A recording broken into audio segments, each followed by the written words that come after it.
Hello students, how are you? Welcome to ATM live. आज हम शुरू कर रहे हैं 12th का सिलेबस, जिसका पहला चैप्टर है इलेक्ट्रिसिटी, या फिर कहो पहला यूनिट है इलेक्ट्रोस्टैटिक। अच्छा, ये फिजिक्स का 12th पार्ट 1 है। तो पहला चैप्टर ये रहा। क्या है ये? Electric charges and fields. तो इसमें पहले हम चार्जेस पढ़ेंगे, उसके बाद फील्ड्स के बारे में पढ़ेंगे। आज के लेक्चर में तो इलेक्ट्रिक चार्जेस से रिलेटेड चीज़ें चलेंगी, क्योंकि 1 आवर का लेक्चर होगा। 1 आवर में बहुत ज़्यादा कुछ नहीं हो पाता, 4-5 लेक्चर होंगे इसके। उसके बाद अगले चैप्टर शुरू होगा, तो इसको पढ़ना शुरू करते हैं पहले। ठीक है, पहला क्या है? इंट्रोडक्शन है। चलो इंट्रोडक्शन करते हैं इसका। इंट्रोडक्शन में क्या है, देखो थोड़ी बहुत कहानी है, ज़्यादा कुछ खास नहीं है। ऐसा समझो, एक थेल्स थे। क्या था? थेल्स। ठीक है, ये कब थे? 600 BC। 600 BC का हो या फिर 2600 साल पहले का हो। ठीक है, ये क्या थे? फिलोसफर थे। थेल्स, थेल्स नाम था इनका। ये कोई साइंटिस्ट नहीं थे, सिर्फ फिलोसफर थे। इन्होंने क्या किया, यहाँ लिख लो फिलोसफर। फिलोसफर, ठीक। इन्होंने कुछ ऐसा किया, एक पत्थर होता है जिसको हम बोलते हैं अंबर। ठीक है, पत्थर थोड़ा पीला ऑरेंज टाइप का पत्थर होता है ये। उसको इन्होंने रफ किया किसी दूसरी चीज़ के साथ, लाइक वूल लिख सकते हो या फर, कुछ भी। तो इन्होंने इस पत्थर को इसके साथ रफ किया, उसको घिसा। उसके बाद क्या हुआ, ये पत्थर छोटे छोटे तिनकों को अपनी तरफ खींचने लगा। छोटे छोटे तिनके कैसे? मान लो यहीं रख दिया हमने, ठीक है, ये तिनके, और ये सारे के सारे तिनके इसके पत्थर की तरफ खींचने लगे। ठीक है, कब खींचने लगे? जब इससे रफ किया और इसको अलग कर दिया। और ये एक्सपेरिमेंट आप लोगों ने भी किया होगा। किस तरीके से? मॉडर्न तरीके से किया होगा। कंघा होता है, कॉम बोलते हैं उसको, सिर में रफ किया, या फिर स्केल होता है, जिससे मेज़र स्केल होता है ना, मेज़र स्केल को सिर में ऐसा रफ किया। रफ करने के बाद छोटे छोटे कागज़ के टुकड़ों के पास आप उसको ऐसा लेकर आते हैं। ठीक है, या फिर ये भी चलेगा। रफ किया, कागज़ के छोटे टुकड़ों के पास लेकर आए। जैसे ही कागज़ के छोटे टुकड़ों के पास आप लेकर आओगे, टुकड़े क्या होंगे? खींचने लगेंगे। बस एक चीज़ का ध्यान रखना, वो मेटल का नहीं होना चाहिए, मतलब कंडक्टर नहीं होना चाहिए। कंडक्टर पे समझाया जाएगा आपको। ठीक है, ये इंट्रोडक्शन था। अब तो इन्होंने क्या कहा कि अंबर को वूल के साथ रगड़ने पर, ठीक है, एक ऐसी प्रॉपर्टी जनरेट हुई पत्थर पर जो दूसरी चीज़ों को अपनी तरफ खींचने लगी। तो इन्होंने ना इसका भी कोई नाम नहीं दिया। ठीक है, बस क्या कहा, ये एक साइंटिफिक फिनोमिना है। क्या है? Scientific phenomena. ठीक है, ये क्या है? एक साइंटिफिक फिनोमिना। ये इन्होंने बता दिया। गलत हो गया क्या? अब सही हो गया। तो इन्होंने बोल दिया साइंटिफिक फिनोमिना है। अगर साइंटिफिक फिनोमिना है, लेकिन बात कब की हो रही है? 600 BC, या फिर 2600 साल पहले। 2600 साल पहले, इतने साल पहले। तो उस टाइम ऐसी बातों को मानना बहुत ज़्यादा कॉम्प्लिकेटेड होता था लोगों के लिए, वो नहीं मानते थे, ये कह सकते हो। या फिर कहो इनके लिए लोगों को समझाना बहुत ज़्यादा मुश्किल था, तो इनकी बात को इग्नोर कर दिया गया। तो वहाँ से इनकी बात तो दब गई। यानी एक ऐसा साइंटिफिक फिनोमेना जिसका हमको बाद में जाकर दोबारा से पढ़ना था, वो यहाँ पर दब गई बात। फिर बात आती है, और बाद में कब आती है? 1600 के अराउंड। ठीक है, सन 1600, यहाँ पर बात आई। यहाँ पर फिर आए डॉक्टर गिलबर्ट। कौन आए? Doctor Gilbert. डॉक्टर गिलबर्ट ने क्या किया, इसी एक्सपेरिमेंट को दोबारा किया। बस उन्होंने अंबर की जगह कोई दूसरा मटेरियल लिया। दूसरा मटेरियल लाइक प्लास्टिक तो उस टाइम पॉसिबल नहीं है, 1600 की बात हो रही है। कोई लकड़ी हो गई या कोई ऐसी चीज़ जो नॉन मेटल की ना हो। ठीक है, यानी इंसुलेटर हो, इंसुलेटर कह सकते हैं। सेम एक्सपेरिमेंट किया उन्होंने। सेम एक्सपेरिमेंट के बाद उन्होंने फिर से इस कॉन्सेप्ट को दोहराया।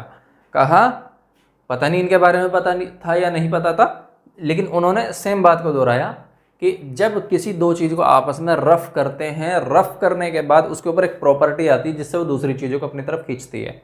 उन्होंने कंडक्टर और इंसुलेटर की बात अभी नहीं की। ठीक है, सिर्फ ये बता दिया। उन्हें नहीं पता मेटल के साथ ऐसा होगा या नॉन मेटल के साथ ही ऐसा होगा, ये सब उनको अभी नहीं पता। उन्होंने बस क्या किया, रफ किया। रफ करने के बाद ये वाली प्रॉपर्टी उनको दिखाई दी कि छोटे छोटे तिनकों को ऑब्जेक्ट अपनी तरफ खींच रहा है। अगर अपनी तरफ खींच रहा है, इसका मतलब उसको एक साइंटिफिक नाम दे दिया। ठीक है, अब साइंटिफिक नाम क्या दिया?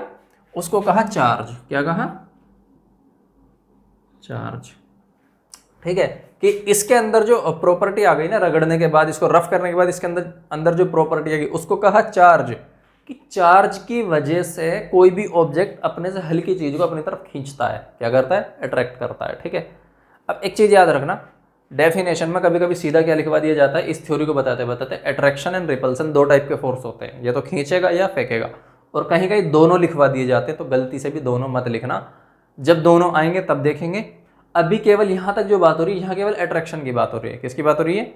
अट्रैक्शन की बात। ठीक है, तो यहाँ तक के एक्सपेरिमेंट में अपने से हल्की चीज़ों को उसने अट्रैक्ट करना शुरू किया। ठीक है, उन्होंने उस प्रॉपर्टी का नाम दे दिया चार्ज। इतना कॉन्सेप्ट था। इस बात, अब इनकी बात को लोगों ने मानना शुरू कर दिया, क्योंकि अभी काफ़ी फर्क आ गया। कितना फर्क आ गया? 2600 और 1600, अच्छा खासा फर्क है। ठीक है ना, चलो जी, तो इसकी डेफिनेशन अब देखते हैं, हम अपने तरीके से देखते हैं। अब क्या करा इन्होंने, ये तो बता दिया। अब मॉडर्न टाइम से डेफिनेशन क्या होती है, देखो थ्योरी कुछ इस तरीके से आती है कि आपने कोई ऑब्जेक्ट लिया, क्या लिया? ऑब्जेक्ट लिया, उसको रफ किया। क्या किया? उसको रफ किया। रफ करने के बाद इसके ऊपर एक प्रॉपर्टी जनरेट हुई। क्या हुई? प्रॉपर्टी। ठीक है, क्या जनरेट हुई? प्रॉपर्टी। जो यहाँ का था, जिसका नाम इन्होंने चार्ज दे दिया, तो हमने property is equal to charge लिख दिया कि ये क्या हो गया? चार्ज आ गया ये। ठीक है, चार्ज। उस प्रॉपर्टी का क्या नाम है? चार्ज है। प्रॉपर्टी जनरेट हुई। अब बात है, ये प्रॉपर्टी जिस वजह से आई, ठीक है, वो तो ये था, रफ कर रहे हैं ना हम, रफ, तो ये तो एक फिजिकल एक्टिविटी हो गई कि हमने कोई काम किया, उसकी वजह से आ गया। लेकिन एक्चुअल रीजन क्या है कि ये चार्ज आया क्यों? तो एक रीजन हमने मान लिया कि कोई ना कोई ऐसा रीजन रहा होगा जिसकी वजह से इस पर ये प्रॉपर्टी आई होगी। उस रीजन को नाम दिया हमने इलेक्ट्रिसिटी। क्या नाम दिया? इलेक्ट्रिसिटी। ऐसा लिखो, इलेक्ट्रिसिटी, और इसको इधर एरो कर दो। यानी इलेक्ट्रिसिटी की वजह से इसमें चार्ज आया, इस ऑब्जेक्ट में इलेक्ट्रिसिटी की वजह से क्या आया? चार्ज आ गया। ठीक है, अब चार्ज आने के बाद इस ऑब्जेक्ट को बोलेंगे इलेक्ट्रीफाइड। क्या बोलेंगे इस ऑब्जेक्ट को? इलेक्ट्रीफाइड। ऑब्जेक्ट हो गया इलेक्ट्रीफाइड। यानी इस पर प्रॉपर्टी जैसे है कि प्रॉपर्टी को बोलते हैं इलेक्ट्रीफाइड। तो यहां पर ना दो तीन चीजें हैं। दो तीन चीजें क्या हैं? ऑब्जेक्ट, ऑब्जेक्ट को रफ करने के बाद उस पर प्रॉपर्टी आई, उस प्रॉपर्टी का नाम दिया हमने चार्ज। ठीक है, जिस वजह से प्रॉपर्टी आई वो है इलेक्ट्रिसिटी। उस रीजन, मतलब जो रीजन था उसका नाम हमने दिया, फैक्टर का नाम इलेक्ट्रिसिटी। ठीक है, चार्ज आने के बाद ऑब्जेक्ट का एक अलग नाम बना, उसको बोलते हैं इलेक्ट्रीफाइड। यानी अब ऑब्जेक्ट इलेक्ट्रीफाइड हो गया, या फिर इलेक्ट्रीफाइड की जगह दूसरा भी लिख सकते हो, क्या? चार्ज। ठीक है ना, इलेक्ट्रीफाइड और चार्ज, यानी चार्ज हो गया या इलेक्ट्रीफाइड हो गया। बस इतने सा इसका कॉन्सेप्ट था। ठीक है, अब हमको क्या करना है? चार्ज की डेफिनेशन लिखनी, और वो मैंने बता दिया कहाँ से लिखोगे, इस तरीके से। ये वाले जो ये जो फिनोमेना दिख रहे थे आपको, इसका इस्तेमाल करना है, चार्ज की डेफिनेशन लिखनी है। तो मैं इसको हटाता हूँ, जो लिखना चाहे लिख सकता है। सिंपल क्या था? Charge is the property, charge is the property. ठीक है, चार्ज क्या था? एक प्रॉपर्टी तो था। ठीक है, ड्यू टू विच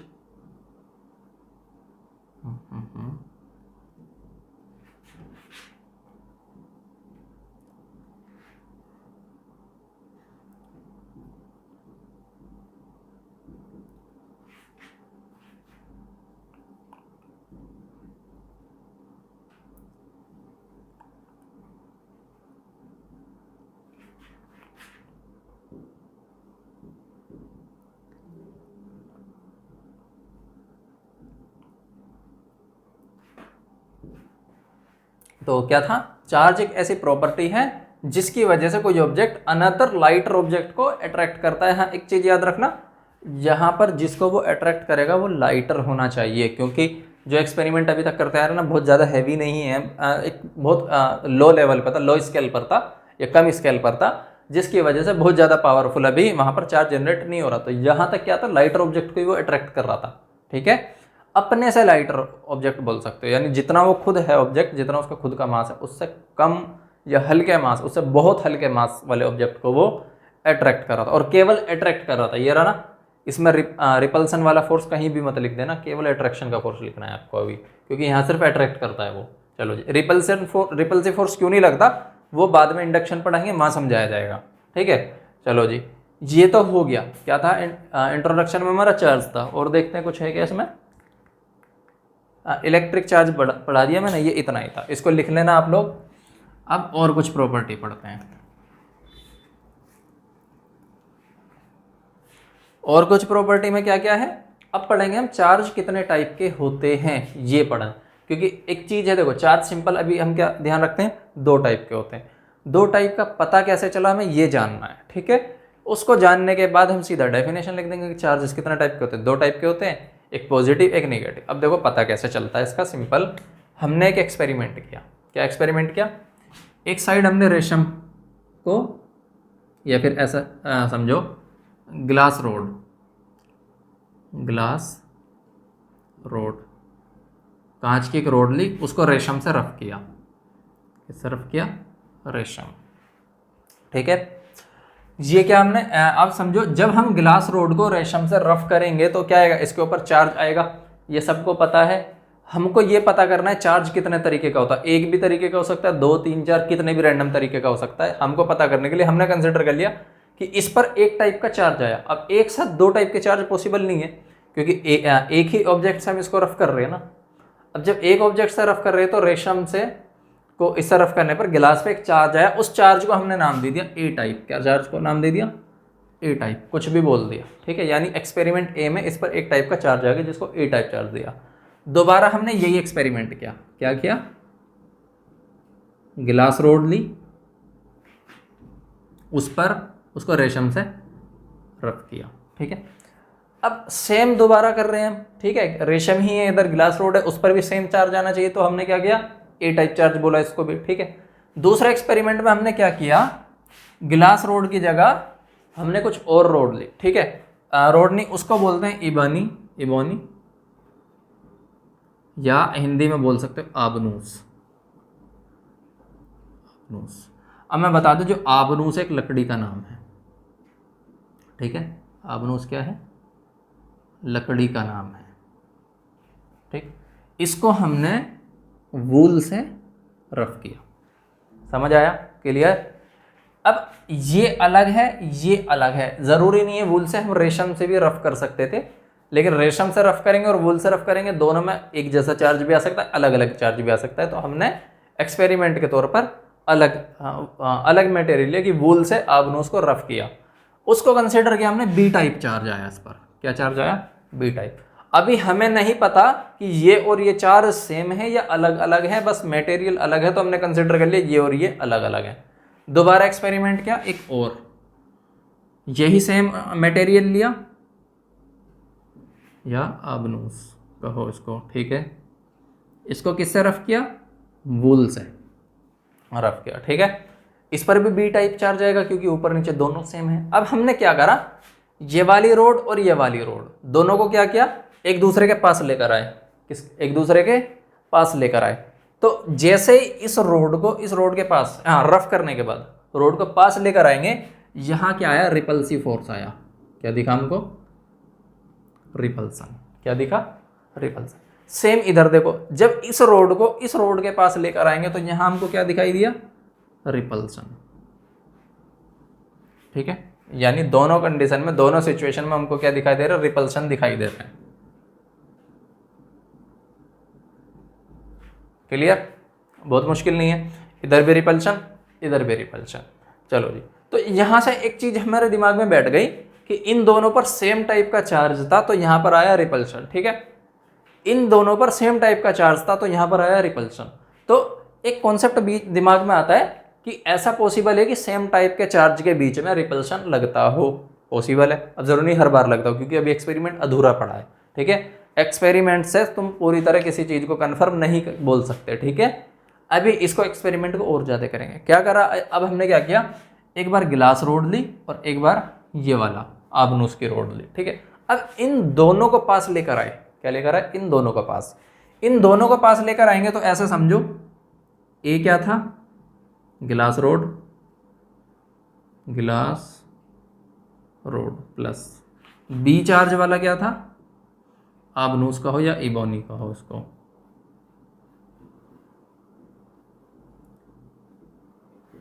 इसको किस तरफ किया हुआ था हमने, रेशम से। इसके ऊपर लिखो इसको किस तरफ किया हुआ था, वूल से। अब इसका चार्ज और इसका चार्ज सेम भी हो सकता है, अलग भी हो सकता है। क्या हो सकता है, इसका चार्ज सेम भी हो सकता है, अलग भी हो सकता है। लेकिन हमारे दिमाग में एक चीज बैठ चुकी, इन दो एक्सपेरिमेंट से, या फिर कहो दो से ज्यादा एक्सपेरिमेंट कर लो, गिलास रोड और ये लिया हमने, इसकी जगह कोई और ऑब्जेक्ट लो। जैसे यहां पर वूल की जगह क्या रखे, रेशम रख दो। क्या रख दो वूल की जगह, रेशम, और इधर भी रेशम रखो, तो सेम टाइप का चार्ज आएगा तब भी। लेकिन कंफ्यूजन क्या क्रिएट हो जाएगा, कंफ्यूजन ये क्रिएट होगा कि इस पर और इस पर जो सेम चार्ज आ रहा है वो रेशम की वजह से आ रहा है। अगर हम रेशम बदल दें तो दूसरा मटेरियल, यानी इन ये जो खुद मटेरियल है ये इसमें रोल, इनका कोई रोल इसमें नहीं है, ऐसा फील आता है। ठीक है, उससे बचने के लिए हमने ये वाले मटेरियल को अलग अलग कर लिया। यानी यहां पर भी वूल लिखा और यहां पर भी वूल लिखा। ठीक है, अब देखो ये और ये, तो यहां से क्या बैठा हुआ है, सेम चार्ज, एक दूसरे पर रिपल्सिव फोर्स लगाते हैं। ठीक है, अगर ये वाला चार्ज और ये वाला चार्ज सेम होता तो क्या होना चाहिए था, पिछले एक्सपेरिमेंट के हिसाब से रिपल्सन फोर्स लगना चाहिए था। ठीक है, लेकिन यहां पर कुछ अलग हुआ। अलग क्या हुआ, इस बार रिपल्सन फोर्स ना लगने के बजाय अट्रैक्शन का फोर्स लगा। क्या लगा, अट्रैक्टिव फोर्स लगा। यानी ये वाली रोड और ये वाली रोड एक दूसरे के पास आ गई। ठीक है, सिर्फ बिना मतलब किया नहीं उनको किसी ने, चार्जेस की वजह से एक दूसरे को अट्रैक्ट कर लिया उन्होंने। ठीक है, तो यहां से क्या पता चलता है, एक तो वो चार्ज है जो रिपल्सिव फोर्स लगाते हैं, मतलब दो चार्ज आपस में रिपल्सिव फोर्स लगाते हैं, यहां भी दो चार्ज आपस में रिपल्सिव फोर्स लगाते हैं, और यहां भी दो चार्ज हैं वो आपस में क्या लगा रहे हैं, अट्रैक्शन का फोर्स लगा रहे हैं। ठीक है, और पूरे एक्सपेरिमेंट को जब एनालाइज किया तो हमें क्या पता चल रहा है, जब सेम चार्ज है तो रिपल्सन फोर्स, सेम चार्ज है तो रिपल्सन फोर्स, और ऑपोजिट चार्ज है, सॉरी ऑपोजिट नहीं मतलब अलग अलग चार्ज है, ये ए चार्ज है ये बी चार्ज है, पता ही नहीं कौन सा, बस ए बी हमने रैंडम नाम दिया हुआ, तो क्या लग रहा है, अट्रैक्शन का फोर्स लग रहा है। ठीक है, अब मे बी ए और बी एक जैसे चार्ज हो तो यहां पर क्या लगना चाहिए था, रिपल्सन फोर्स लगना चाहिए था, तब तो हम कंफ्यूज हो जाते। मान लो इसको भी रेशम से हमने क्या किया, रफ किया, रेशम से रफ करने के बाद गिलास पर भी और इबोनी पर भी दोनों पर सेम चार्ज आता तो यहाँ क्या रिपल्सिव फोर्स देखने को मिल जाता। हो सकता है एक्सपेरिमेंट में ये भी हुआ हो।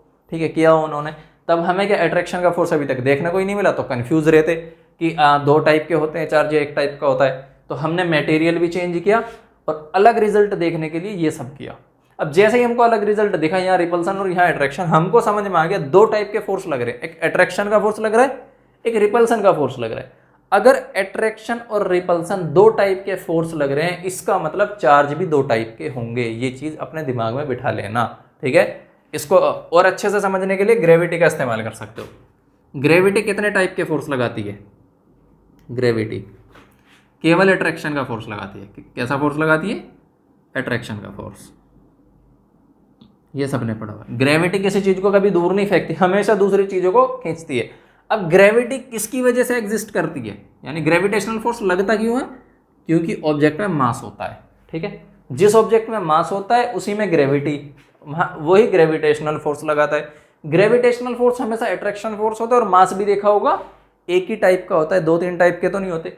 फोर्स एक टाइप का, मास एक टाइप का। ऐसे यहां इसको रिलेट करो, रिलेट करेंगे, फोर्स दो टाइप के, चार्ज दो टाइप के। कौन कौन से दो टाइप के चार्ज, एक तो वो दो चार्ज जिनके बीच अट्रैक्शन होता है पर वो सेम है, सॉरी रिपल्शन होता है पर वो सेम है।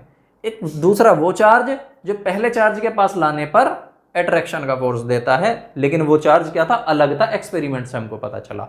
अगर ये और ये सेम होता तो पहले वाला रिजल्ट ही देता हमको। ठीक है, तो यहां से दो चार्ज हमको पता लग गए। अब इन चार्ज को ना नाम दिया गया अलग अलग। क्या नाम दिया गया, एक को बोला पॉजिटिव चार्ज, एक को बोला निगेटिव चार्ज। ठीक है, ये एक्सपेरिमेंट अच्छे से याद रखना। ये किसने किया, ये थे डॉक्टर फ्रैंकलिन। डॉक्टर फ्रैंकलिन कहाँ के थे मुझे याद नहीं, लेकिन ये पता, इन्होंने जो ये एक्सपेरिमेंट किया था, ये वाली जो थ्योरी दी थी, 1750 में ली थी। 1750 में इन्होंने चार्ज बताए कितने टाइप के, there are two types of charge, there are two types of charge, ठीक है। One is positive, one is called positive charge,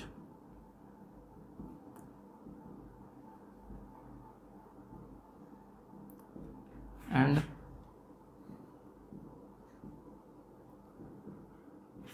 another one is called negative charge,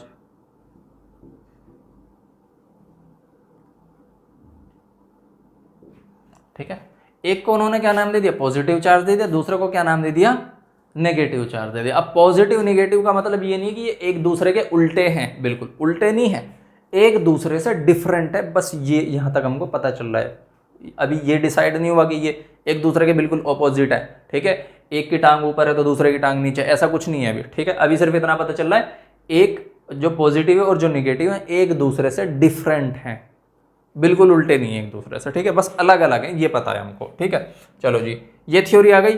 साथ ही साथ इसी के साथ उन्होंने ये थ्योरी भी बताई कि अट्रैक्शन कब होगा, रिपल्शन कब होगा, तो इसको भी यहीं लिख लो। क्या लिखेंगे, अब देखो जो सेम सेम चार्ज थे उसको सेम चार्ज नहीं बोला, सेम चार्ज का मतलब हो जाता है सेम अमाउंट, ठीक है। सेम अगर कहीं पर वर्ड आ जाता है या इक्वल वर्ड आ जाता है तो इक्वल का मतलब हो जाता है अमाउंट भी इक्वल होगा। अमाउंट का क्या मतलब है, अगर तुम रेशम को इससे रफ करते हो तो चार्ज आता है, रेशम को रफ किया चार्ज आता है, लेकिन तुमने इस रेशम को इससे ज़्यादा रफ कर दिया, इसको कम रफ किया, तो एक पे ज़्यादा चार्ज आ सकता है या कम चार्ज आ सकता है, ऐसा पॉसिबल है। ज़्यादा रफ करोगे ज़्यादा चार्ज आ जाएगा, कम रफ करोगे कम चार्ज आएगा। तो हम अमाउंट की बात नहीं करते अभी, अमाउंट जितने भी होगा, अभी केवल बात करते हैं उसकी टाइप की, ए टाइप और ए टाइप। तो हम बोलेंगे लाइक चार्ज, एक जैसा चार्ज, ठीक है। बी टाइप और बी टाइप मतलब लाइक चार्ज, ए टाइप और बी टाइप, ठीक है, यानी अनलाइक चार्ज। ऐसे नहीं बोलेंगे अनइक्वल, अनइक्वल का मतलब क्या, अमाउंट की भी बात हो जाएगी, तो अमाउंट को भी गोली मारो, वो बाद में देखेंगे, ठीक है। अभी हमको सिर्फ टाइप देखना है, तो क्या लिखेंगे, like charge attracts and unlike charge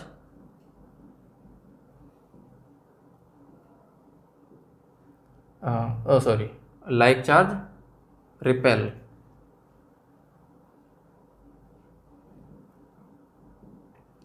and unlike charge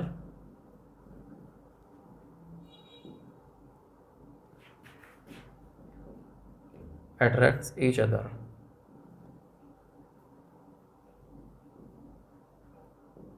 ठीक है। ये हो गया, यानी जो एक जैसे चार्ज होंगे रिपल करेंगे एक दूसरे को, और जो अलग अलग टाइप के चार्ज होंगे वो क्या करेंगे, अट्रैक्ट करेंगे एक दूसरे को। ये पूरा इस एक्सपेरिमेंट से पता चलता है, तो इसको कॉपी कर लेना, इसी फॉर्मेट में लिख लेना, ठीक है ना।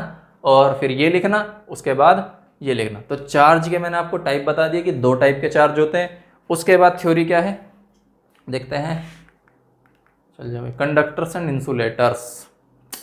चलो इससे पहले इलेक्ट्रॉन थ्योरी आनी चाहिए, इलेक्ट्रॉन थ्योरी और पढ़ लेते हैं, इसको कॉपी करो।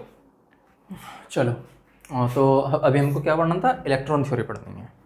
पहले इलेक्ट्रॉन थ्योरी को समझते हैं फिर आगे पढ़ते हैं। इसमें एक हेडिंग और ऐड कर लेना,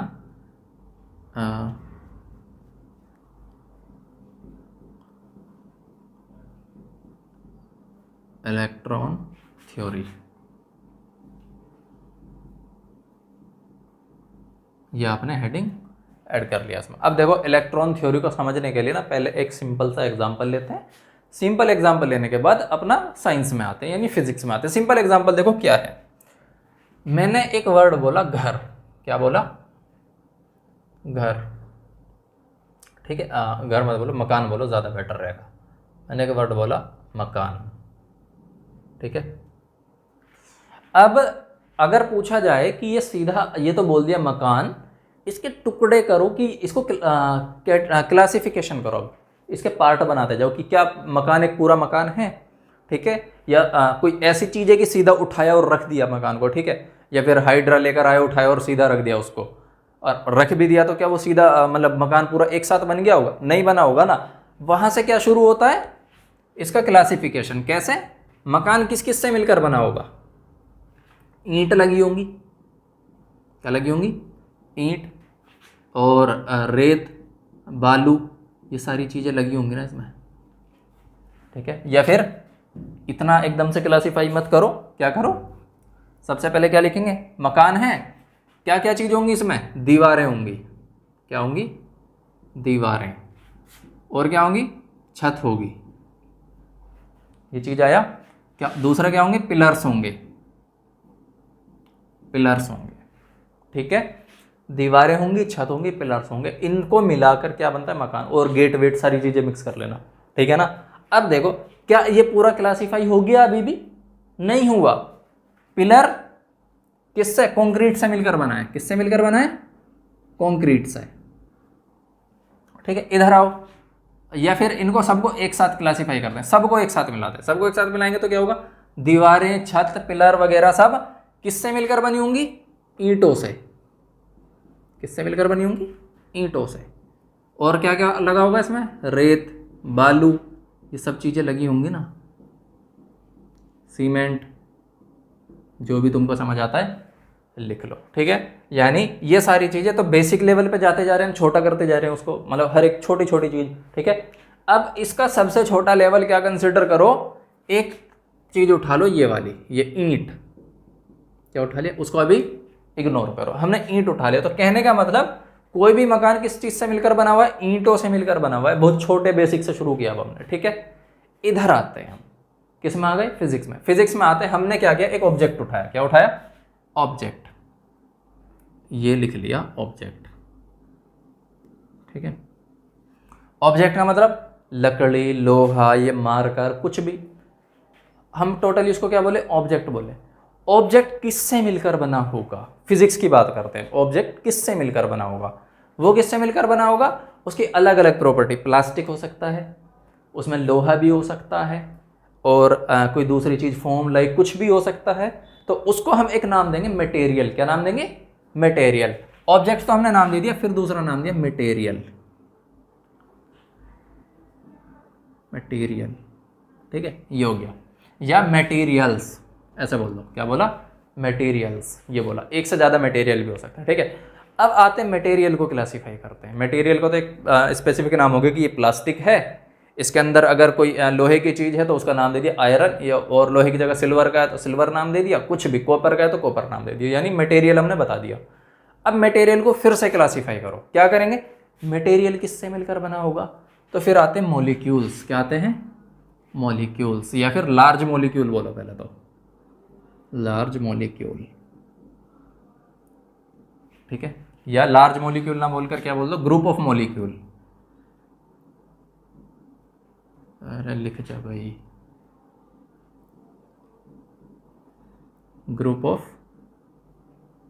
मॉलिक्यूल, ठीक है। यानी मटेरियल किससे मिलकर बना होगा, ग्रुप ऑफ मॉलिक्यूल्स, ठीक है।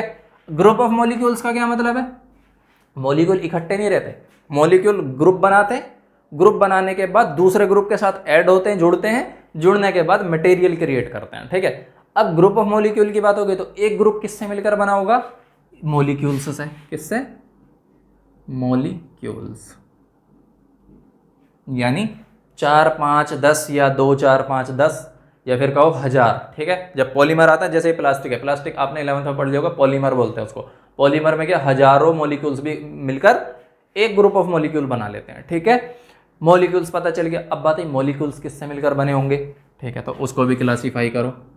जैसे ये क्लासीफाई करते जा रहे हैं ना, हम इसको छोटा करते जा रहे हैं, ठीक है। अब जैसे यहाँ की बात थी ना, मैंने अलग अलग क्या, ईंट रेत बालू मैंने कहा था, इसमें से केवल हमने एक चीज को उठाया, छत और पिलर को छोड़ दिया, ठीक है। इसमें भी ऐसी है, ग्रुप ऑफ मॉलिक्यूल्स एक टाइप के नहीं होंगे, कई टाइप के हो सकते हैं वहाँ पर, तो हमने केवल एक को क्लासीफाई कर रहे हैं, हो सकता है दूसरे वाले को छोड़ दे रहे हैं। जैसे मटेरियल्स क्या 2-3 टाइप के हो गए ना, एक को क्लासीफाई करते चल रहे हैं अभी हम, ठीक है, क्यों, हमें एक से समझ आ जाएगा सब कुछ। मॉलिक्यूल्स किससे मिलकर बने होंगे, एटम्स से, ये सब ने पढ़ा हुआ है, किससे मिलकर बने होंगे, एटम्स, 11th क्लास में सब पढ़ चुके। एटम्स किससे मिलकर बने होंगे, फंडामेंटल पार्टिकल्स है, किससे, फंडामेंटल पार्टिकल्स। अब इतनी कहानी क्यों बता रहा हूं मैं, ठीक है। इसको समझेंगे क्यों बता रहा हूँ, ताकि आसानी से समझ में आ जाए। अब देखो यहाँ बेसिक तक आ गए। फंडामेंटल पार्टिकल हो कैसे हैं, ये भी इलेक्ट्रॉन, प्रोटॉन, न्यूट्रॉन, और आगे जाओगे आप पढ़ोगे और भी रैंडम, ये सबसे ज़्यादा इस्तेमाल होने वाले हैं, यानी सबसे मेनली ये मिलते हैं, इलेक्ट्रॉन, प्रोटॉन, न्यूट्रॉन। बाकी और होते हैं उनको भूल जाओ, अभी बाद की बात है वो, ठीक है। अब कहने का मतलब जैसे मकान ईंटों से मिलकर बना, ऐसी ऑब्जेक्ट अगर फंडामेंटल लेवल पर जाए, इन तीन चीज़ों से मिलकर बना हुआ, इलेक्ट्रॉन, प्रोटॉन, न्यूट्रॉन, ये तीन चीज मिलकर एटम्स बनाती है, तो कह सकते हैं सब एटम से मिलकर बना हुआ है, ठीक है। तो इलेक्ट्रॉन थ्योरी कहती है कि इलेक्ट्रिक चार्ज अभी तक हम बोलते हैं ऑब्जेक्ट पर था, जैसे इसको रफ किया तो हम बोलते हैं इसके ऊपर चार्ज आ गया, ठीक है। कंघे को सिर में ऐसे कॉम्ब किया तो कंघे पर चार्ज आ गया, ठीक है। फिटी पर चार्ज आ गया, ये सब बोला हमने, ठीक है। लेकिन एक्चुअल में चार्ज आ किस पर रहा है, एक्चुअल में चार्ज है इन पर, इलेक्ट्रॉन, प्रोटॉन, न्यूट्रॉन, इनकी बात चल रही है, ठीक है। क्यों बोल दिया हमने, पूरे ऑब्जेक्ट को क्यों नहीं बोला, इसको ही क्यों बोला कि इसके ऊपर चार्ज है, रीजन होना चाहिए ना। अब देखो क्या, अगर तुम मकान को पेंट करते हो, क्या करते हो, मकान को पेंट करते हो, तो एक बार तो आपने डायरेक्ट बोल दिया कि एक मकान था हमने पेंट करा दिया, लाल पीला नीला करा दिया, ठीक है। उसके बाद क्या होगा, एक्चुअल में बोले दीवार, छत, पिलर, इनको पेंट कराया हमने। एक्चुअल मतलब क्या है, दीवार, छत या पिलर, इनको पेंट कराया हमने।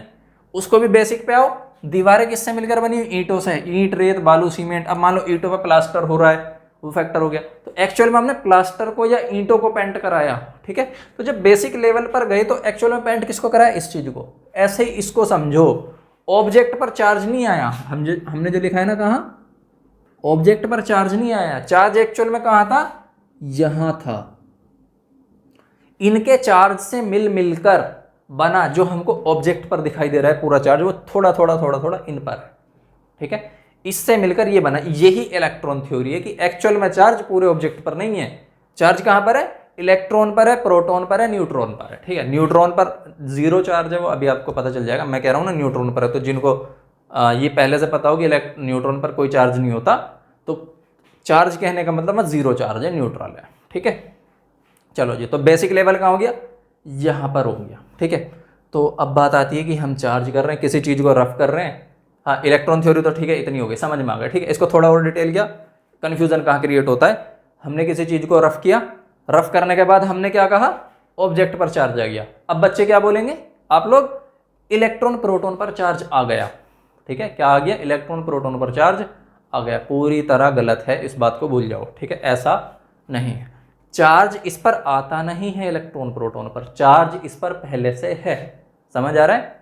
इलेक्ट्रॉन प्रोटॉन पर चार्ज ऑलरेडी पहले से है, आता नहीं है, ठीक है। तो अगर पहले से है तो पहले दिखाई क्यों नहीं दे रहा हमको, रफ कर रहे हैं उसके बाद ही क्यों महसूस हो रहा है, पहले क्यों महसूस नहीं हो रहा, उसको भी समझेंगे। कैसे समझेंगे, देखो कोई भी एक रैंडम एग्जाम्पल लेते हैं, या पहले एक थ्योरी समझते हैं, छोटी सी है, कंजर्वेशन, या आपने एनर्जी कंजर्वेशन लॉ पढ़ा होगा, हम केवल लिखते हैं कंजर्वेशन लॉ, कंजर्वेशन लॉ। आप 11th क्लास में पढ़ चुके हो energy conservation law. Energy conservation law में आपने पढ़ा यूनिवर्स की जितनी एनर्जी और मास है, या एनर्जी मास कंजर्वेशन लॉ के नाम से भी सुना होगा, जितनी मास और एनर्जी है वो सारी की सारी क्या कंजर्व है, यानी सारी की सारी फिक्स है, टोटल फिक्स है वो, ठीक है ना। उसको हम बढ़ा सकते हैं, या बढ़ाने का मतलब अपने पास से नई एनर्जी नहीं बना सकते, ना ही उसको हम खत्म कर सकते हैं, वो जितनी है उतनी फिक्स है, यही तो कहता है कंजर्वेशन लॉ। सेम यहां पर आ जाओ, ठीक है। चार्ज पूरी तरह कंजर्व है, हम कहां से बनाएंगे, अब चार्ज को छोड़ो, चलो कंजर्वेशन लॉ की बात करते हैं। एनर्जी से समझ में आ गया, केवल एनर्जी और मास को हटाओ, केवल कंजर्वेशन की बात करो, तो ये भी वैलिड है। इस यूनिवर्स में चाहे एनर्जी हो, मास हो, चार्ज हो, या कुछ भी हो, हर चीज क्या है, कंजर्व है। कंजर्व का मतलब जो जितनी है उतनी ही रहेगी, ना तो तुम उसे बना सकते हो, ना मिटा सकते हो, ना पैदा कर सकते हो, ना मार सकते हो, ठीक है। तो इलेक्ट्रिक, ये जो चार्ज है, इलेक्ट्रॉन प्रोटॉन पे जो चार्ज आ रहा है, हम क्या कर रहे हैं, रफ किया, हमने बोल दिया चार्ज आ गया। चार्ज तो बन ही नहीं सकता ना, कहाँ से बनाएंगे उसको हम, पॉसिबल ही नहीं है ना, कंजर्वेशन लॉ टूट जाएगा ना ही चार्ज को मार सकते, मान लो किसी चीज पर चार्ज है, वो खत्म हो गया, नहीं मार सकते, नहीं खत्म कर सकते हम चार्ज को, क्यों, कंजर्वेशन लॉ टूट जाएगा, और ये कभी नहीं टूटता, ठीक है। कंजर्वेशन लॉ हर जगह वैलिड है, हर जगह, ठीक है। तो फिर तो गड़बड़ वाली बात हो गई, चार्ज आया कहाँ से, आया मतलब पैदा नहीं हुआ, बना नहीं, पहले से था, हमने उसको इफेक्ट दिलाया। कैसे दिलाया देखो, अब ये कैसे काम करता है। हमने दो ऑब्जेक्ट लिए, क्या लिए, दो ऑब्जेक्ट लिए, या फिर ऐसे इसको पहले समझ लो, इलेक्ट्रॉन प्रोटॉन न्यूट्रॉन पर पहले से चार्ज है, इसको यहां लिख लेना, इलेक्ट्रॉन प्रोटॉन न्यूट्रॉन को छोड़ दो, चलो जो कंफ्यूज हो रहा हूँ, हैव चार्ज ऑलरेडी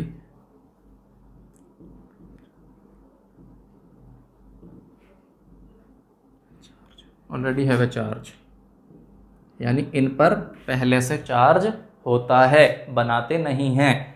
अब दिखता क्यों नहीं है उसका रीजन समझेंगे। हमने एक ऑब्जेक्ट लिया, ऐसे समझो ये ऑब्जेक्ट है, ठीक है। अब जो हम बात कर रहे थे ए और बी टाइप चार्ज, वो इसी में आता है। इलेक्ट्रॉन पर होता है नेगेटिव चार्ज, इलेक्ट्रॉन पर कैसा होता है, नेगेटिव चार्ज कंसीडर किया हुआ है हमने। प्रोटॉन पर होता है पॉजिटिव चार्ज, यानी ये दो नाम हमने दिए थे, नेगेटिव पॉजिटिव। इलेक्ट्रॉन को हमने फिक्स कर दिया कि उस पर हमेशा नेगेटिव चार्ज मानकर चलेंगे, प्रोटॉन पर हमेशा पॉजिटिव। रही न्यूट्रॉन की बात, तो उस पर जीरो चार्ज होता है, ठीक है, तो उसके ऊपर N0 लिख देते हैं। अब कोई भी ऑब्जेक्ट है, कोई भी ऑब्जेक्ट के अंदर number of electron is equal to number of proton होता है, ये इलेक्ट्रॉन थ्योरी बोलती है, ठीक है। इलेक्ट्रॉन थ्योरी या फिर केमिस्ट्री में भी पढ़ा होगा आपने, जब उसको स्ट्रक्चर बनाओगे कैसे बनता था, यही कहीं बना देते हैं। मान लो ये क्या होता था, न्यूक्लियस, और ये साइड में इलेक्ट्रॉन्स घूमते रहते थे, ये पढ़ा। तो जितने इलेक्ट्रॉन्स होते थे एक एटम में, उतने ही प्रोटॉन होते थे ग्राउंड स्टेट में, जब वो नॉर्मल स्टेट में अपना, ठीक है।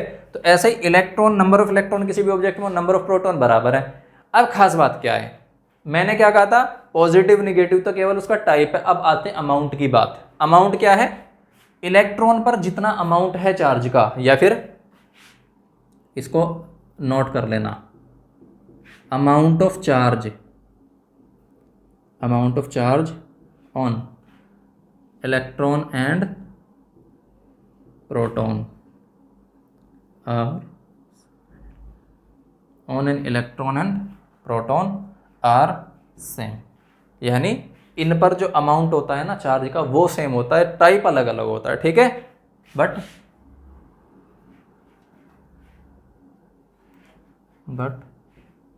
different type, these have different type of charge,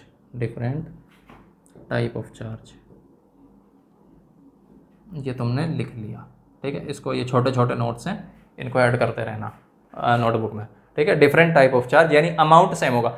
अगर इसका अमाउंट सेम है और इसका अमाउंट इसके अमाउंट के सेम है, लेकिन क्या है, एक पॉजिटिव है एक नेगेटिव। अब यहाँ पर थ्योरी आती है, जब इलेक्ट्रॉन थ्योरी आती है ना, तो डिफरेंट नहीं, ऑपोजिट वाली थ्योरी आ जाती है कि इलेक्ट्रॉन और प्रोटॉन पर क्या होते हैं, ऑपोजिट टाइप के चार्ज होते हैं। ऑपोजिट टाइप मतलब एक और दूसरा बिल्कुल एक दूसरे के उल्टे। तो यहां पर जो हमने लिखा ना, have opposite type of charge, लिखो इसको। इलेक्ट्रॉन थ्योरी से हमें क्या पता चला, क्या कहा इलेक्ट्रॉन थ्योरी में, कि इलेक्ट्रॉन प्रोटॉन पर जो चार्ज थे वो डिफरेंट नहीं थे, ऑपोजिट थे, ठीक है। डिफरेंट मतलब डिफरेंट थे, लेकिन पूरे ऑपोजिट थे। पूरे ऑपोजिट का क्या मतलब है, एक अगर प्लस है दूसरा माइनस है, तो एक दूसरे को कैंसिल करेंगे, ये चल जा भाई, एक दूसरे को कैंसिल करेंगे। तो मान लो इस पर n इलेक्ट्रॉन का चार्ज है, इस पर n प्रोटॉन का चार्ज है, दोनों इक्वल है लेकिन ऑपोजिट है, तो टोटल चार्ज कितना हुआ, टोटल चार्ज 0, कितना हुआ 0। तो ग्राउंड स्टेट, नॉर्मल स्टेट में ये जो हमको दिखाई दे रहा है ना, इस पर कोई चार्ज नहीं दिख रहा। क्यों नहीं दिख रहा, इलेक्ट्रॉन प्रोटॉन बराबर है, टोटल चार्ज इसका 0 है। हर एटम के अंदर, यानी एक एटम की बात हो रही है ना, हर एटम के अंदर इलेक्ट्रॉन प्रोटॉन बराबर है, हर एटम का चार्ज क्या है, 0 है। जब एटम के ऊपर चार्ज ही नहीं है तो बढ़ाते जाओ ऊपर, इसको इस लेवल तक लाते जाओ, 0 ही मिलेगा हर जगह, चार्ज हो गया 0। क्लियर है। अब करना क्या है, आता किस तरीके से है, उसको कहते हैं transfer of electron. Transfer of electron कैसे, देखो हमने दो चीज़ों को रफ किया, इसको किसी दूसरे कपड़े से या किसी दूसरी छड़ से, किसी भी चीज़ से रफ किया। रफ करने का मतलब है इसका सबसे बाहर के सरफेस का एक एटम, ऐसे समझो, ये रहा न्यूक्लियस और ये रहा इसका स्ट्रक्चर का हो या जो भी, एक एटम का स्ट्रक्चर, यानी यहाँ पर बाहर इलेक्ट्रॉन घूम रहे हैं, क्या घूम रहे हैं, बाहर इलेक्ट्रॉन घूम रहे हैं। ऐसे ही इधर आ जाओ, ये दूसरा है, ऐसे करके हमने इसको बना दिया, इस पर भी इलेक्ट्रॉन घूम रहे हैं, ठीक है। ऐसा समझो ये इस मार्कर का आउटर सरफेस का एटम है, ये दूसरी चीज जिससे हम रफ कर रहे हैं उसका आउटर सरफेस का, ठीक है, आउटर सरफेस का एटम है। जब इन दोनों को रफ करेंगे तो ये दोनों आपस में रफ होंगे, और रफ करने का मतलब क्या है, हम एनर्जी लगा रहे हैं बाहर से। एनर्जी क्या होती है, हीट, हीट का दूसरा नाम, या चलो एनर्जी याद रखो इसको, एनर्जी लगा रहे हैं हम, ठीक है। एनर्जी लगा रहे हैं तो वो कहीं ना कहीं तो जाएगी, तो एक तो वो सराउंड में चली गई थोड़ी बहुत, सारी नहीं जाएगी, कुछ कहाँ गई, इसके बीच, यानी इन दोनों एटम्स के बीच आ गई।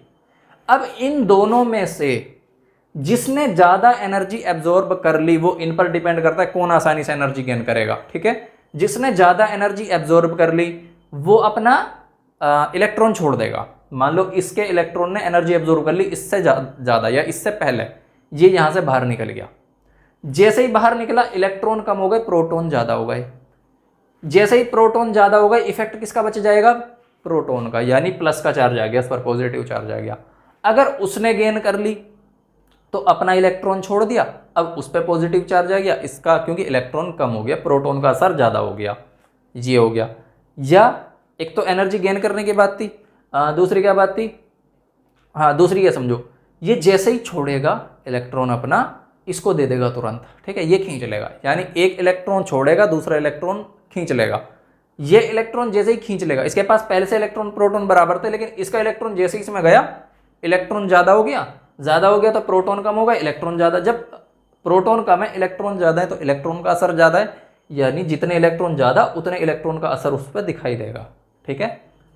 तो इस तरीके से इलेक्ट्रॉन थ्योरी काम करती है। अभी एक काम करो, इतना लिखो, देखते हैं अगर टाइम बचा है तो और पढ़ेंगे,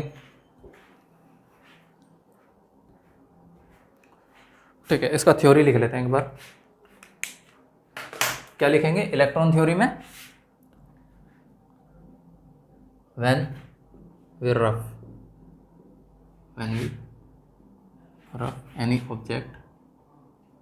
एनी ऑब्जेक्ट या वन ऑब्जेक्ट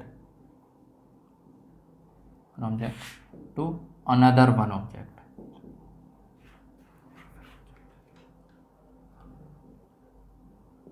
यानी जब एक ऑब्जेक्ट को दूसरे ऑब्जेक्ट से रफ किया जाता है, then electron of an object या one of them object, electron of one of them object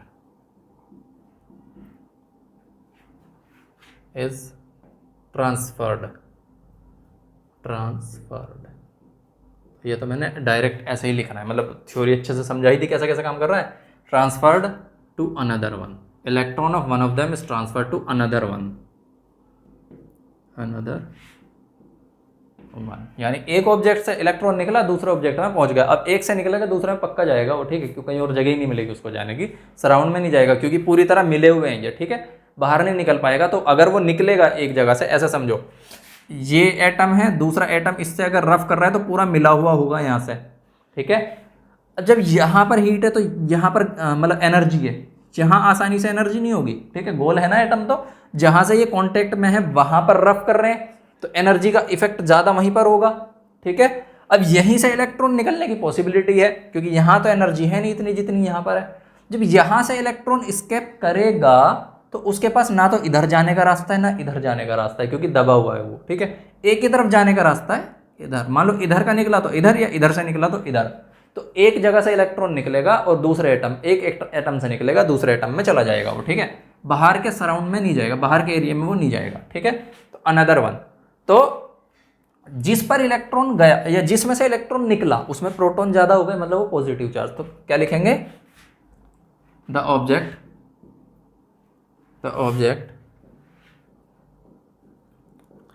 in which electron को मैं इतना लिख देता हूं, electron removes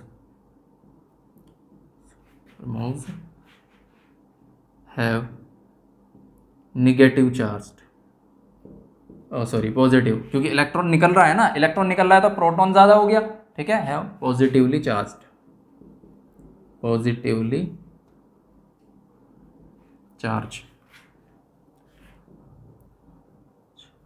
and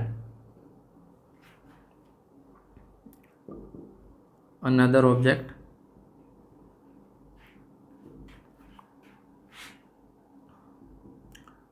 in which the electron transferred, यानी जिसमें इलेक्ट्रॉन ट्रांसफर हुआ, जिसमें इलेक्ट्रॉन गया, है नेगेटिवली चार्ज, क्योंकि इलेक्ट्रॉन पर हमने कैसा चार्ज कंसिडर किया हुआ है, नेगेटिव चार्ज कंसिडर किया हुआ है। अगर हम पहले ही उल्टा चार्ज कंसिडर कर लेते, इलेक्ट्रॉन को पॉजिटिव मान लेते, प्रोटॉन को नेगेटिव मान लेते, तो फिर ये सब कुछ उल्टा चल रहा होता बस, ठीक है ना। हाँ, ऐसा कुछ नहीं है कि इलेक्ट्रॉन पर नेगेटिव बोला है तो नेगेटिव का कोई मतलब है, नहीं, बस एक टाइप है कि ये और ये एक दूसरे के ऑपोजिट है, इतना है इसका मतलब, और कुछ नहीं है, ठीक है ना। उसको पहले पॉजिटिव बोल देते, इसको नेगेटिव बोल देते, तो सब कुछ उल्टा ही चलता फिर, ठीक है। उल्टा चलने का मतलब है सिर्फ इसके नाम उल्टे हो जाते, रूल उल्टे नहीं हो जाते, ठीक है ना। रूल वैसे ही काम करते, जहाँ अट्रैक्शन है वहाँ अट्रैक्शन नहीं होता, जहाँ रिपल्सन है वहाँ रिपल्सन नहीं होता, ठीक है। चलो जी, तो have negatively charge, sorry charge, ये हो जाएगा। और क्या कुछ बचा इसमें? नहीं, इलेक्ट्रॉन थ्योरी में बस इतना काफ़ी, इससे ज़्यादा क्या पढ़ो। तो ये लेक्चर थोड़ा मतलब डिटेल में चल रहा है ये लेक्चर, क्योंकि बेसिक समझाना बहुत ज़्यादा ज़रूरी है आप लोगों को, इसलिए इतना डिटेल में जा रहा है। इसके बाद जब अगला चैप्टर चलेगा या इस चैप्टर के बाद की जब कुछ थ्योरी आएंगी ना, उसमें डेरिवेशंस आएंगे बहुत ज़्यादा, तो वहाँ आपको इंच की ज़रूरत भी पड़ेगी वैसे अच्छी खासी, पर वहाँ से थोड़ा स्पीड अच्छी बन जाएगी। इसको आपको अच्छे से कवर करना है, इसलिए ये डिटेल में समझाना ज़रूरी है। तो इतना काफ़ी है आज के लिए, ये इसमें और कुछ है भी। कंडक्टर्स एंड, हाँ ये बेसिक है, चलो इसको समझ लेते हैं, ठीक है ना। इलेक्ट्रॉन थ्योरी तो हो गई पूरी। हाँ, इसमें एक चीज़ बस ध्यान रखो, हाँ एक चीज़ याद आ गई, क्या? यहाँ जो बात चल रही है अभी तक, किसकी बात चल रही है? केवल इलेक्ट्रॉन की बात चल रही है, ठीक है। इलेक्ट्रॉन की बात चल रही है, इसका मतलब सब कुछ किसके बेसिस पे हो रहा है अभी तक? इलेक्ट्रॉन के बेसिस पे हो रहा है। तो ये तो प्रोटॉन फालतू में ही है, इसका क्या काम है? ये सच में फालतू में काम, ऐसा नहीं है कि नहीं है, ठीक है। इलेक्ट्रॉन को स्टेबल करने के लिए प्रोटॉन का काम आ रहा है, लेकिन ये जो चार्ज वाला कॉन्सेप्ट है ना, यहाँ प्रोटॉन का कोई रोल नहीं है, ठीक है।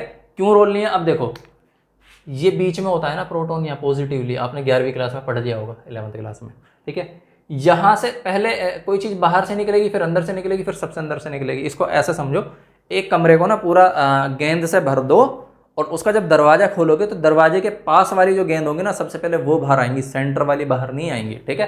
तो ऐसे ही ये जो सेंटर में है, ये सेंटर वाली क्या होगी? सबसे बाद में बाहर आएगी। जो सबसे बाहर वाली है ना, इनको आसानी से मिल जाए, आसानी से एनर्जी मिल जा रही है, ये बाहर आ रही है। अब बात ये निकल, ये भी इसको एनर्जी मिली, ये भी निकल गई, इसको एनर्जी मिलेगी, ये भी निकल जाएगा, इसको एनर्जी मिलेगी, ये भी निकल जाएगा, ठीक है। यानी पॉसिबल तो दिख रहा है निकल जाएगा, लेकिन क्यों पॉसिबल नहीं है समझो। इसको निकालने के लिए कुछ एनर्जी चाहिए जो हम इसको दे सकते हैं, ठीक है। एक इलेक्ट्रॉन, मानो यहाँ पर 8 इलेक्ट्रॉन है, 8 में से एक निकाल दिया हमने। एक के बाद दूसरे इलेक्ट्रॉन को निकालने के लिए पहले इलेक्ट्रॉन के मुकाबले हमें और ज़्यादा एनर्जी चाहिए, क्योंकि अगर उतनी एनर्जी पे निकल जाता तो साथ में ही निकल जाता वो, ठीक है। तो इसको निकालना और मुश्किल, तीसरा इलेक्ट्रॉन की बारी आई, फिर निकालना और मुश्किल हो जाएगा। ऐसे करते करते हद से हद 4 इलेक्ट्रॉन आप निकाल सकते हो। 4 से अगर 5 इलेक्ट्रॉन पहुंचते हैं तो बहुत ही मुश्किल हो जाता है, निकलता ही नहीं है, ये समझो, ठीक है ना। और ये तो बहुत अंदर बैठा हुआ है, ठीक है। इस तक पहुंचने के लिए तो हमें पता नहीं कहाँ से एनर्जी लेकर आनी पड़ जाएगी, ठीक है। और इतनी एनर्जी पॉसिबल ही नहीं है कि हम प्रोटॉन तक पहुंच जाए उसे निकालने के लिए, यानी यहाँ पर, ठीक है। तो प्रोटॉन वहाँ से नहीं निकल, अपने सेंटर से बाहर नहीं आता, प्रोटॉन जहाँ पर है वहीं रहेगा। तो इसका मतलब अब क्या हुआ? इसका मतलब ये है कि चार्ज वाला कॉन्सेप्ट केवल इलेक्ट्रॉन पर ही डिपेंड कर रहा है। इलेक्ट्रॉन हटेगा, चार्ज आएगा, इलेक्ट्रॉन वापस आ जाएगा, चार्ज खत्म हो जाएगा, अपनी जगह पर जैसे वापस आए चार्ज खत्म हो गया। प्रोटॉन का कोई रोल नहीं, प्रोटॉन यहाँ फालतू में है, ठीक है। तो ये चीज़ याद रखनी है कि चार्ज के लिए केवल और केवल इलेक्ट्रॉन ही जिम्मेदार है, प्रोटॉन जिम्मेदार नहीं है, इसको नोट कर लेना, ठीक है। चलो जी, अब पढ़ते हैं, इसको हटाते हैं, कंडक्टर्स पढ़ लेते हैं।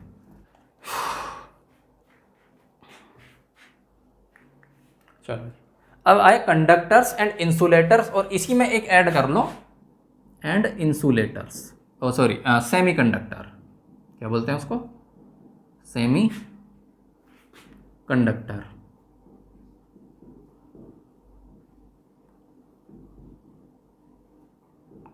ये हमने ऐड कर लिया, ठीक है।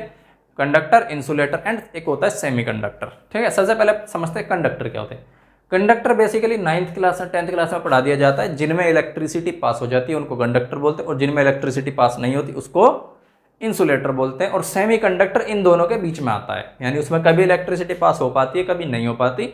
डिपेंड करता है हम पर कि हम इलेक्ट्रिसिटी पास जब कराना चाहे करा सकते हैं, नहीं कराना चाहते रोक कर रख सकते हैं उसको। ठीक है, ये तो 9th के हिसाब से हो गया बेसिकली। अब देखो कंडक्टर्स की बात करते हैं, काम कैसे करते हैं ये। ठीक है, हमने कोई मेटल का टुकड़ा लिया या फिर कोई ऑब्जेक्ट लिया, और ऑब्जेक्ट को हमने मान लिया, हमने देखा कि ये कंडक्टर है। ठीक है, होता क्या है कंडक्टर में, कुछ इस तरीके से एटम्स हैं छोटे छोटे, क्या है ऑब्जेक्ट में, क्या है एटम्स है। ठीक है, अब देखो क्या, एटम को हम इधर बनाते हैं दोबारा से। एटम के सेंटर में क्या होता है, न्यूक्लियस, जिसमें न्यूट्रॉन और प्रोटॉन रहते हैं। साइड में क्या होते हैं, इधर चारों तरफ घूमते रहते हैं इलेक्ट्रॉन्स, इस तरीके से। ठीक है, क्या घूम रहे हैं, ये इलेक्ट्रॉन घूम रहे हैं। इसमें कितने, 2, इसमें आपने पढ़े होंगे 8 होते हैं, 1 2 3 4 5 6 7 8। और मान लो ये सोडियम है तो इसमें एक इलेक्ट्रॉन और, 11 होते हैं ना सोडियम में। ठीक है, सोडियम में एक इलेक्ट्रॉन हमने और आ गया, 11 हो गए टोटल। ठीक है, अब क्या करेंगे, सोडियम मेटल है, या फिर समझो ये मेटल है। ठीक है, आता हूँ, ये मेटल है, बस हो गया कंप्लीट, काट देना, हो गया कंप्लीट। ठीक है, हाँ तो क्या बात कर रहे थे कि ये कंसिडर कर ले मेटल है, या फिर दूसरा मेटल कंसिडर कर लो, कोई आयरन वगैरह कंसिडर कर लो। तो होता क्या है, ये जो सबसे बाहर वाला इलेक्ट्रॉन दिख रहा है ना, सबसे बाहर वाला इलेक्ट्रॉन, ये जैसे ही हम करंट इलेक्ट्रिसिटी इसको लगाते, वायर इस पर लगाते हैं या नहीं भी लगाते, अभी नॉर्मल बात करते हैं केवल, उसको भूल जाते हैं, ये वाला इलेक्ट्रॉन बाहर निकल जाता है अपने सेल को छोड़कर। किसको छोड़कर, सेल को छोड़कर। क्यों छोड़ देता है सेल को, क्योंकि ये जो एटम है स्टेबल होना चाहता है। स्टेबल होने का मतलब इस ऐसा समझो, इस एक इलेक्ट्रॉन की वजह से इसका साइज बिना बात बढ़ा हुआ है। ठीक है, अगर ये साइज कम हो जाए तो ये सारे के सारे कॉम्बिनेशन मिला के ऐसा एक परिवार बना लेंगे। इसको ऐसा समझो इन्होंने बाहर रखा हुआ है। ठीक है, ये इसको बिल्कुल नहीं चाहते, तो इन्होंने क्या किया, इसको बाहर निकाल दिया। यहाँ से रिपल्सिव, देखो सेम चार्ज लगेगा तो रिपल्सिव फोर्स भी लगेगा, और बाहर से भी इसको जैसी एनर्जी मिली बाहर आ गया ये। अब ये बाहर आया तो कहाँ गया, बाहर तो आ गया। एटम्स क्या है, ऐसे मिले हुए हैं। ठीक है, ये बहुत पास पास मिले हुए होते हैं ऐसे सब। ठीक है, अब ऐसा नहीं है, मान लो यहाँ से अगर इलेक्ट्रॉन निकला इस तरीके से, चलो वो तो सराउंड में निकल सकता है, उसको रास्ता मिल गया, अगर वो भी तब जब बाहर वाली साइड से, मान लो सबसे आउटर वो है एटम, यहाँ से बाहर निकल गया। लेकिन अगर अंदर वाले भी तो छोड़ेंगे ना, ये थोड़ी रखेंगे इसको पकड़ कर। ठीक है, ये भी छोड़ेंगे क्योंकि उसको स्टेबिलिटी गेन करनी है, और ये 100% इस इलेक्ट्रॉन को बाहर फेंकेंगे। ठीक है, ये या फिर कहो ये इलेक्ट्रॉन खुद 100% बाहर निकलेगा। तो जब यहाँ से निकलेगा तो कहाँ जाएगा, यहाँ से निकलने के बाद ये जो छोटे छोटे वॉइड दिख रहे हैं ना, ये हमको छोटे छोटे लग रहे हैं, पर एक्चुअल में काफ़ी स्पेस, मतलब इन इलेक्ट्रॉन के मुकाबले, सॉरी ये एटम्स के मुकाबले ना वह काफ़ी स्पेस होता है, इससे कंपेयर करें जब, तो ये स्पेस काफ़ी है इसको घूमने के लिए। इससे अलग भी हो गया और जगह भी मिल गई, घूम रहा है, भाग रहा है, दौड़ रहा है इधर उधर। ठीक है, अब क्योंकि ये दौड़ रहा है और ये क्या है इलेक्ट्रॉन, इलेक्ट्रॉन पर क्या होता है, चार्ज होता है। और जो हम करते हैं इलेक्ट्रिसिटी की बात, करंट, करंट क्या है, चार्ज ही है, चार्ज का ही दूसरा नाम है। अभी पढ़ाया जाएगा थोड़ी देर बाद आपको, मतलब 1-2 क्लास बाद आपको, ये चार्ज ही है। और ये जब घूम रहा है इधर उधर, इसका मतलब चार्ज ट्रांसफर हो रहा है ना, यानी इलेक्ट्रिसिटी ट्रांसफर हो रही है। इसीलिए क्या है ये कंडक्टर, कंडक्टर मतलब जो चार्ज को कैरी कर सके। ठीक है, अब आती है बात इंसुलेटर की। इंसुलेटर में ऐसा पॉसिबल नहीं होता, इंसुलेटर में ऐसे इलेक्ट्रॉन्स होते ही नहीं। इस इलेक्ट्रॉन को हम बोलते हैं फ्री इलेक्ट्रॉन। क्या बोलते हैं, फ्री इलेक्ट्रॉन। ठीक है, इंसुलेटर में फ्री इलेक्ट्रॉन नहीं होते। और बात आई सेमीकंडक्टर की, तो सेमीकंडक्टर में क्या होता है, सेमीकंडक्टर में हम जब चाहें फ्री इलेक्ट्रॉन बना सकते हैं और जब चाहें वो फ्री इलेक्ट्रॉन को वापस अपनी जगह पर भेज सकते हैं। ऐसा कुछ समझ लो, एग्जैक्ट ऐसा नहीं है, ऐसा कुछ समझ सकते हो कि जब चाहें फ्री इलेक्ट्रॉन हमने आज़ाद कर दिए, अब वो घूम रहे हैं, इलेक्ट्रिसिटी पास कर रहे हैं, और जब हमारा मन किया कि अब नहीं करना चाहिए तो उसमें कुछ चेंज लाए और वापस से वो हो गया। ठीक है, तो आज के लेक्चर में इतना ही रखते हैं। इसकी डेफिनेशन भी मैं नेक्स्ट लेक्चर में आपको लिखवा दूंगा अच्छे से। ठीक है, तो इसके बाद ये तो टॉपिक में ज़्यादा नहीं, बट डेफिनेशन लिखवानी है, फिर इंडक्शन वगैरह आएगा वो पढ़ेंगे। इसको आप अच्छे से तैयार करना। Thank you.